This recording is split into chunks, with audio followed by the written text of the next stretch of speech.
Welcome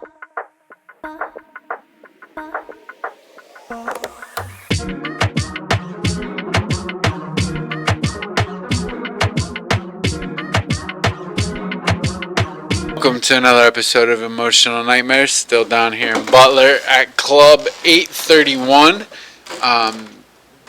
Grabbing more people out of the crowd here to talk about our journey of recovery, how we got here.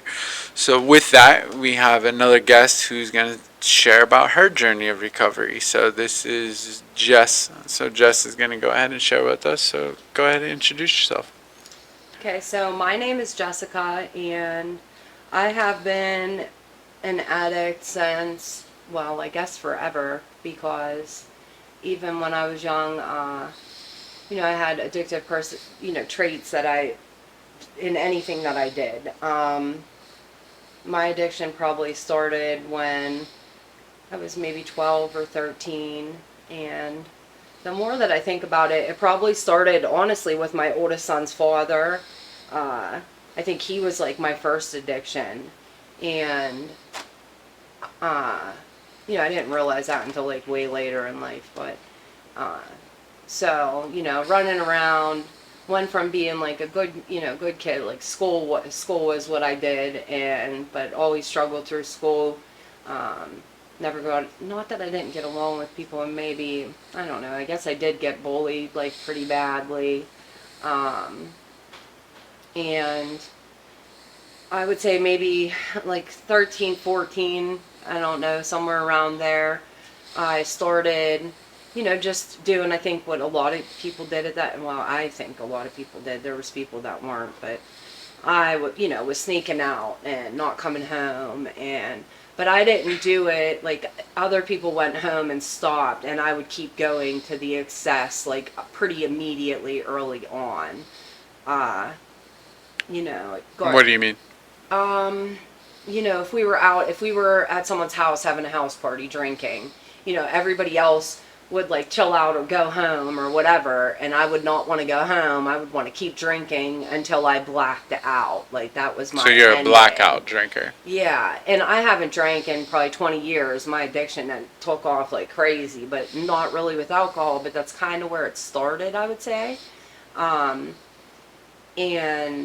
then, I mean, early on, like 16, I was going to raves and not coming home at night and doing acid and ecstasy and Special K and everything I could do. Anything somebody put in front of me, I did. I didn't even care. Maybe I might ask what it was, but I didn't care because I was still doing it. It didn't matter.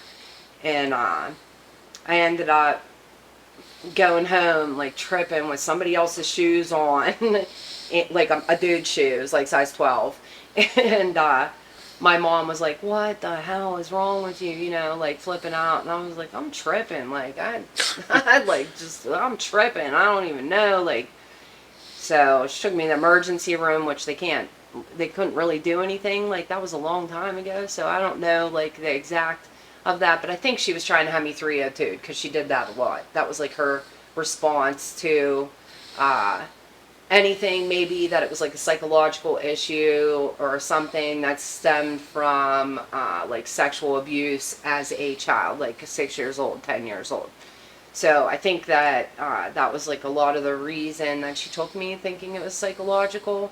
It was something so much more deeper than that, but I didn't know that then. I just thought that I liked to go get high, like go do whatever, my friends were doing, Mm-hmm. And I went from, like I said, in school, Catholic school, and I was the one that nobody would hang out with, nobody would talk to, and I was good. I was a good kid at that point in time, a lot of anger issues and stuff, but like that didn't come out in school. I got good grades and all that.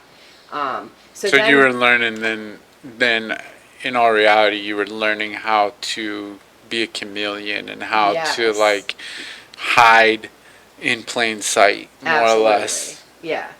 And, whenever I met my son's father, I thought that was like, I just thought he was the greatest thing ever. I mean, I really did. From the first moment that I met him, it was like off from there. And that was part of my life all the way up until just a couple years ago. horrible, toxic ass relationship with him. And he's a good father, but not, we just are not good together. And I didn't accept that for a long time. But so that like took off from there. You know, I had a house party at 17. He got stabbed in my backyard, and almost died. And, whenever he came out of like he was in like a coma and all of these things or whatever it was, they had him on pain pills. My mom had just had some surgery, so she had pain pills. And that's kind of where the pills and that started, around 17. And it started with him like, take her pills. Like, she can't take them. You know what I mean? She wanted me to flush them. She couldn't get out of bed. And I had them in my hand, like, tell her I flushed them, take them. You know what I mean? So, that like started that. I started taking pills every day. I had no idea what I was getting myself into at that point in time. So right now your addiction is starting to progress. Oh my God. Out of start. And by this point, like I have to say, I was already doing so much coke. I mean, at school, at this point I'm in an alternative school for fighting and everything else. I got put in a group home for a while. When I went in there, I started fighting and was like, I'm not getting bullied anymore. Like, this is crazy. Like, when I could just fight someone, like, I'm done. And so... So you're becoming the tough guy person. And like so soft inside, like hurting inside, dying inside, really. Right. Like such a darkness. Like that's the best way that I can describe it. Is like such a darkness and empty feeling that you start to lose sight of the light. Like really, you do. And you're chasing anything to get to that point again. Maybe even, I don't even know if it's to feel nothing. Sometimes it might have been to feel something. Like, because everything was buried down, stuffed down so bad. I didn't know how to deal with all of the things that were going on in my head or around me or, any of that. So, yeah. So, I mean, at that point, starting taking the pills all the time, no idea. Oxys were like huge then, like within, maybe a year. I took like Vicodin and Percocet for a long time, and to the point that, my stomach was tore up. And my kid's dad was a drug dealer, so we always had everything, you know what I mean? We had cars and everything. We always had everything. So there was never an issue that like we couldn't get drugs. His dad was a drug dealer, so he had all the coke, and that was it, and we did coke like all the time, every day. And I would say by like 19 maybe, I started hanging out with a couple of other people. Like we started getting in with some of the older people, some of the people in a little bit heavier drugs. By this point we had a couple like big people we were driving, and we just had an unbelievable amount of like access to oxys constantly, or fentanyl patches, or suckers, or anything you can imagine. And I'm bartending, 7 days a week. That's all I did. Go to work, fucked up.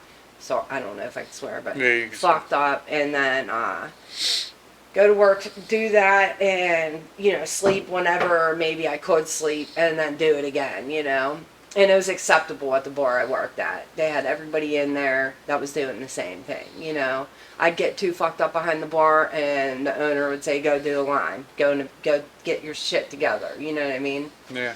So, so I started hanging out with these other people, and she was so fucked up, man. She was so fucked up, and I was like, damn, what are you doing? Like, at this point, the Aussies are starting to dwindle down. Like, they're starting to bust the doctors, right. And it's starting to be a little bit harder to access, and our addiction has taken off so bad.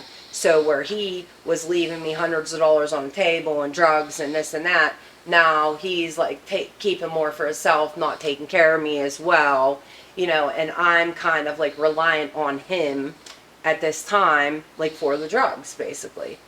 So I started going behind him, going and meeting some of the people, doing the things myself. Like, fuck this, I'm not gonna be sick. Like, now I know I'm getting sick. So, right. I'm doing whatever going behind him, going and meeting people, and I had money too. I started dancing. I mean, I had money, so I just did what I needed to do, period, and that was it. And so the other people, it was a couple that we met that we spent a lot of time with. Both of them are gone now. Both of them passed away from overdoses. But she was so fucked up, and I was like, damn, like, what are you doing? Like, I don't feel good. Like, can you find me any pills? Da da da da. And she's like, no, but if you just do a little bit of this, I don't even know that I knew it was heroin then. Like, I really don't. I've thought about that many, many times. I shortly after found out, because the day that I did it with her and went home, for whatever reason, my son's dad considered that different than the pills and the coke and the thing. I mean, by this point, I think we were shooting coke, and I mean, it was crazy. We were a mess. And I'd already like cut off from my family for a lot. My brother, my youngest brother and sister talk about a time coming up the stairs that like I terrified them. That they were like, they don't do drugs. They've never done drugs because of me and what they seen me do. And so I go home and he was like, "You're fucked up." Like, he was pissed, punched a hole like right next to my head. Like, you did fucking dope. Like, you're on heroin. Like, what are you doing? And I like had no idea, and honestly, I don't think I cared. Like, now I'm like, damn, this is great. This is the best feeling I ever had. So like a couple days after this, which is crazy, his boy stops. He does a line, thinks it's a line of coke. It was a line of dope. His boy thought that's what he wanted, so he does a line of dope, and that was it. It was off. I mean, both of us, we were off to the races. There's a lot to my story that I don't talk about, but I think maybe I'll just talk about it. I ended up getting pregnant, and I couldn't stop doing pills. Couldn't stop getting high, So I kind of slowed. I don't even know. I don't even want to say I slowed down. That's what I was gonna say. So like essentially, like you're in a whole whirlwind of shit, train wreck. But like at this time though, there's no life preserver. There's no like, let me go to rehab. There's none of this. It's just fuck it. Let me get some more dope. Like my mom and them like weren't I didn't have people that were like actively involved in my life that noticed how bad things were, because we always had money. We always had jobs. So on the outside, it looked good. Yeah, I mean, and I don't even know that it looked good, but I don't think it looked functional. I don't think that they had any idea. Like, they are from a whole different world, so I don't think they had any idea of the drug life that we were actually in. Like, they knew I was fucked up, I'm sure, but I don't think they knew that it was like it was. So right. So, I mean, I ended up having my son, and I tested positive for coke whenever I had my son. He did not, I don't know how, but he did not test positive for coke. So CYF did not take him from me, which blows my fucking mind still to this day. Honest to God. My water broke, and I was terrified. I didn't even want to go to the hospital. It was such a horrible feeling. Horrible. And, I didn't have anybody to tell. Like, the person that I had, the people that I trusted, that I did tell. Now, obviously, my mother was there when I delivered. My father came in, which never had, like, a relationship, like, close relationship with him. But he came in whenever I had my son from Ohio. And, they found out that I had drugs in my system, delivering and that, and, my son's dad was so fucked up while I was delivering. He was like knotted out. We had just got all this liquid oxy from someone's mom that passed away, and he was a mess in bed with me, like while I was in full-blown labor. It was horrible. It was just the most horrible experience ever. And so after that, CYF got involved, but they did not take him from me.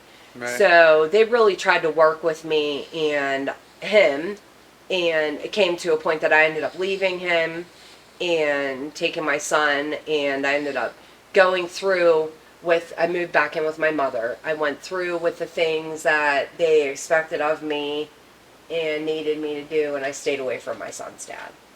Um, it didn't last very long. And I ended up going back with him, and things got really bad then. Um, like so bad. And I'm trying to think of where to even go from that, because it was just so much. And there's like chunks that I don't know if I've blocked out or what, but there's like chunks that like I just can't even think of to say. But regardless, things got so bad, I was all over the place, running around house to house, taking my son with me. So you did this for a while, right? I did this for a while. Yeah, he was And probably. when was it? So with all this shit going on, this whole Mhm. train wreck, when does the thought hit your mind of, man, something's got to be different. I got to do something different. I was homeless in the north side. Like at this point now, I had to give my son to his dad because I was so unstable. I was moving from place to place, and he ended up getting clean. Like he was doing good. Like throughout this like chunk of time. So he ended up getting his shit together. I couldn't. Okay, so this is it. Now I remember. So we were living together with one of my friends. You know, somebody that I met. We moved in with them and their family, and we were doing good. Both of us were doing good. She started doing coke. Me and her started running around doing coke together. As soon as I started, I couldn't stop. That was all I could think about. So I was putting him to bed.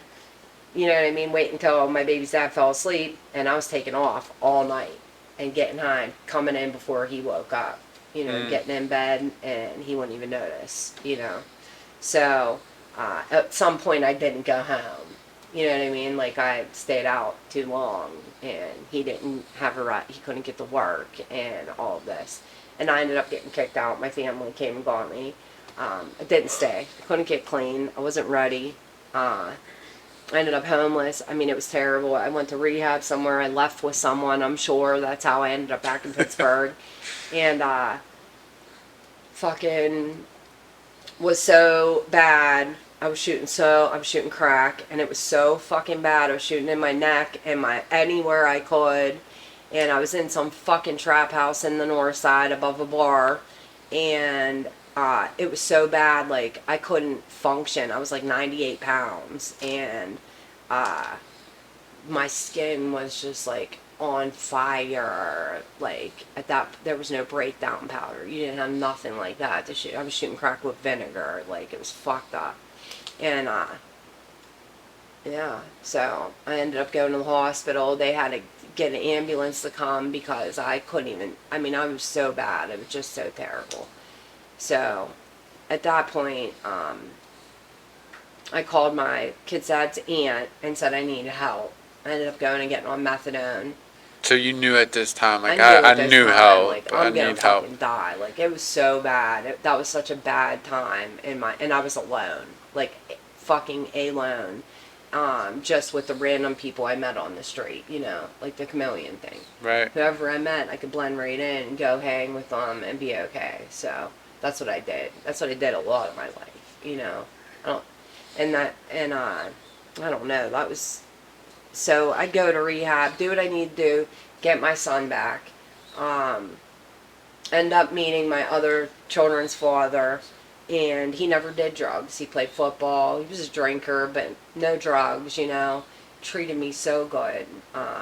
Was good to me. And, you know, quit his job, which is another part of the story, but quit his job to get me to and from the clinic, to stay with me all the time, to make sure, you know, he was like right there over top of me, making sure that I didn't fuck up pretty much, you know. And at some point, like, I just stopped wanting to. The clinic was working. I was going to the clinic. I was doing what I was supposed to do. I started getting privileges, blah, blah, blah, blah, blah, all that shit, you know. But I didn't fix anything inside. I didn't go to meetings. I didn't talk about my problems. I didn't think I needed a psychiatrist. I didn't think I needed nothing. You know what I mean? Like, I just was doing whatever. And, I stayed clean for a decade, over a decade. Like, it worked. And, you know, maybe there Well, was... I mean, essentially, right? Like it worked, but what worked in it, right? So as we know, Yeah. right, like addiction has nothing to do with the drugs and alcohol. It has everything to do with us. So it's easy for us, and we've talked about this on many episodes. It's so easy to say, it's so easy for us to just say, okay, I'm done, and by sheer willpower alone, we can not do it, right? But then the problem lies in is once life now shows up, now we don't know what to do, and obviously we end up picking up, right? Yeah. So clearly that's what happened, right? Is you were able to do this for about 10 years, but with no defenses, No, right? No no. defenses to yourself. Once life started showing up, now you're back at it. Right. Absolutely. And that's exactly what happened. I built, I put my addiction in other ways. I shopped. I fucking ordered shit online. I had, it was excessive. Like, I'm Right. talking excessive. And then here comes my oldest son's dad again. He started having problems with his wife, and there were I had two other kids in this process also. So I had two other children, and we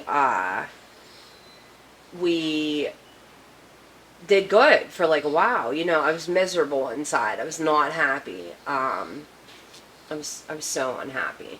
And here comes my son's, my older son's dad. He's having problems. So now he's running, here he comes to me, and I want you, and I always am, we're soulmates, and blah, blah, blah, blah, blah, all the fuck shit he would fill my head with. And I had just had my daughter. She was like a year old, and I had postpartum. I had a lot of issues through that.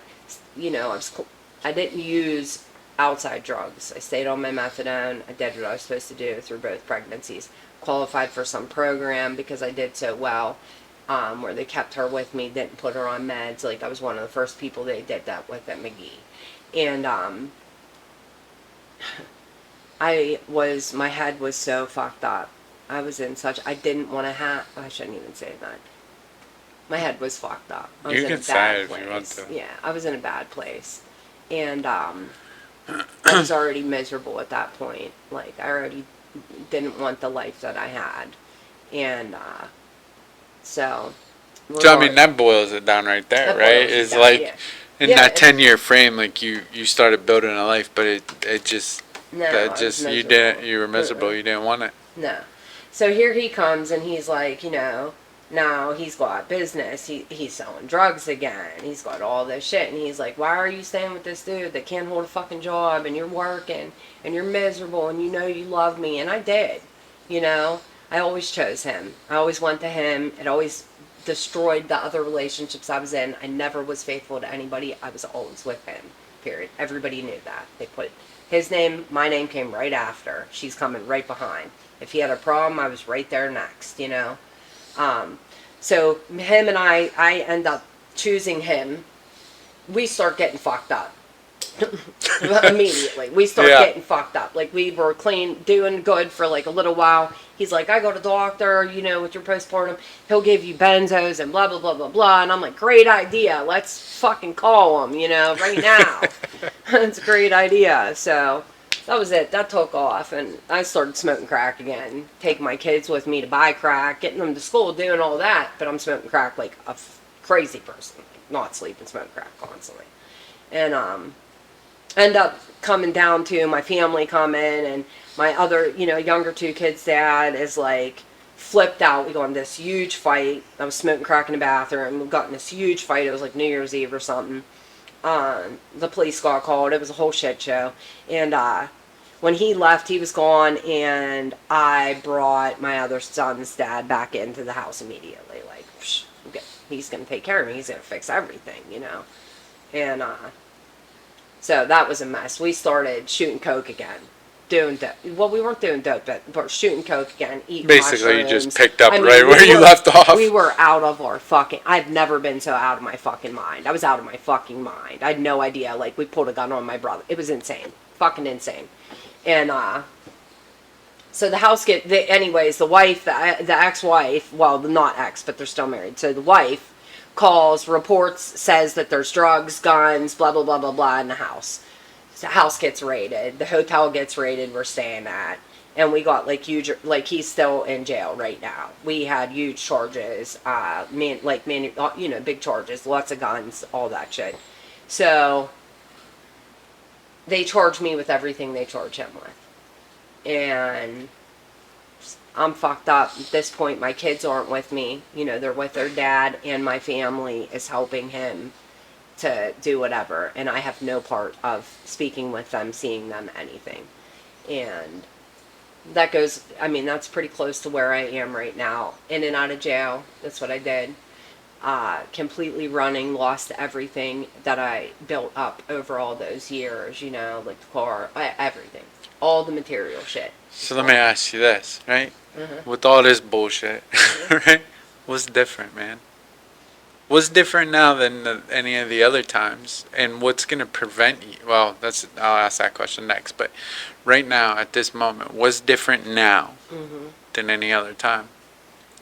I never I never looked into myself.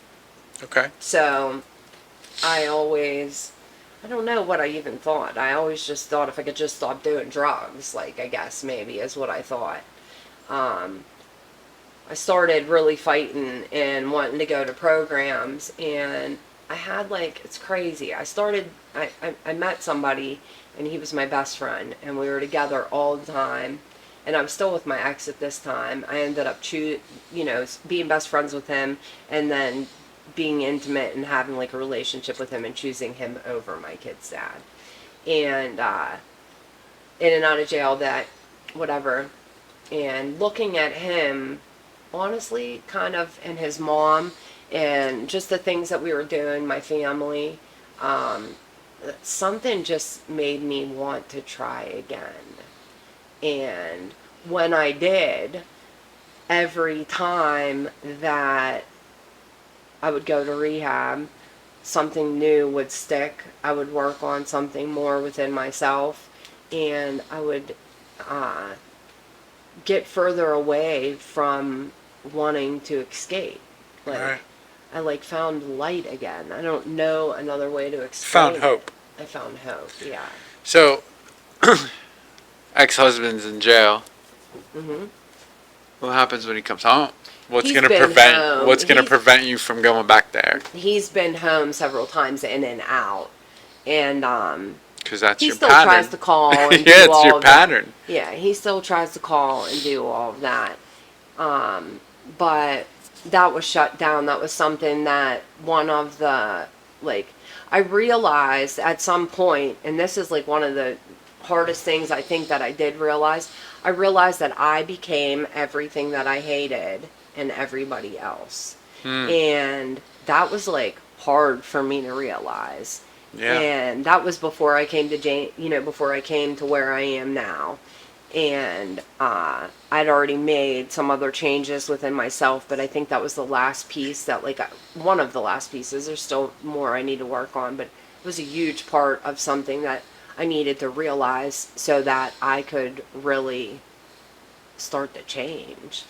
To take a look at myself, you're so angry or this or that, but you are that. That is what you are. You hurt people, and you know what I mean? You're selfish as fuck, and all of these things that I don't know, realizing that just So in a sense, you realize I don't like the person I am. no, right? And I don't even know, yeah, I don't even so now I realize I'm not running to something. I'm not running to drugs. I'm not running from this person. I'm running from my fucking self.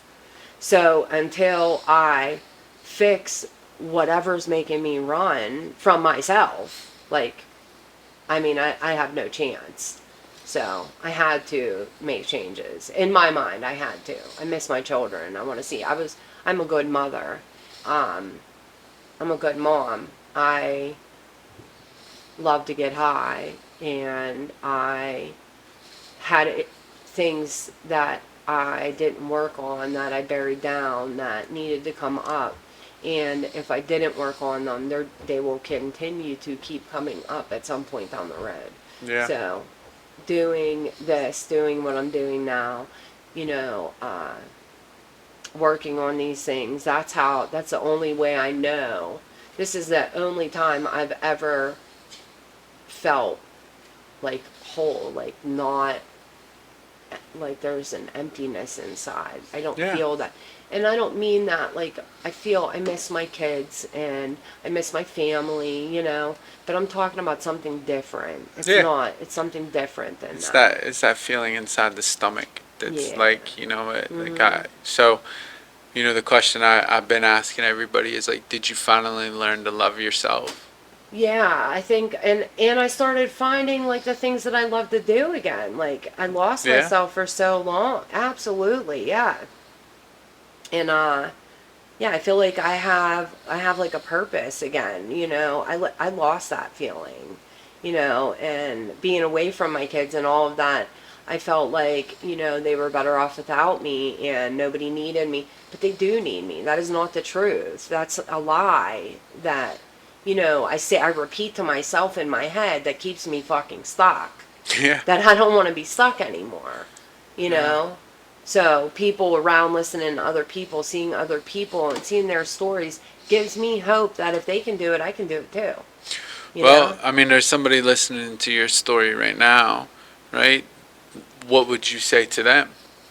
Just keep going, no matter what. It doesn't even matter if you fail over and over. It's so corny and cheesy, but I had a counselor play this video, Michael Jordan. How many times did he fail? Yeah. Like, it made him train harder. It made him keep going, keep pushing. If he gave up, he wouldn't be what he is. And it's the same thing. It's no different for us. Like, it's a Nike commercial. Fuck yeah. Fuck yeah. Like, he does a whole Nike commercial where he's talking about that's one of my favorite commercials, actually. Like, I show that to my clients sometimes because he got cut from the team. He did like all this shit, like, you know what I mean? And he's like, they talk about this and all the shots I made, but let's talk about I missed 3 game-winning shots, or I missed this and I missed that, and like, you know, it made him practice harder. Yeah, like, so somebody said, don't make a promise. You know, I'm never gonna do this again. What you promise is, I'm gonna keep fucking trying until I get it, and that's the best thing I could say. Just keep pushing through. You'll get a little bit closer every time. Some people take longer. That's okay. Like, just keep fucking going. That's it. I mean, ultimately, you have to realize, like, I want to do different. So in order to do different, I have to not only change me, I got to change the people around me, the things around me. I got to fucking do something different. Yeah. Right? So, that's right. So you did good. Thank you. You were nervous to come on, right? I was. I never did this before. But that's thank good. You. Well, I appreciate you for coming on the episode. I appreciate you for getting up here and sharing. I hope I hit the record button. I can't remember if I did or not. So, I've been sitting here thinking about it the whole time. I really hope we're recording. If not, then I guess we'll do it again. Okay. But no, man, it was real good, though. I greatly appreciate you for coming on. As always, man, you guys could have been anywhere in the world. You decided to sit here and choose to be here with us. I hope that you heard what you need to hear. You know, the message, I hope. If you didn't hear what you need to hear to stay sober, that's fine too. There's other episodes on this channel. If it's not our channel, watch somebody else. We don't care. Just find recovery. We don't care how you get it, just get it. You know, there is hope out there. So, not for nothing, man. Pick up the phone, call somebody who actually cares about you, not the dope man, because they don't care about you, they care about your money. Just make it through today. If you can make today sober, then tomorrow looks better. We appreciate you for listening. Like, share, subscribe, send to all your friends. Thank you. Thank you for watching.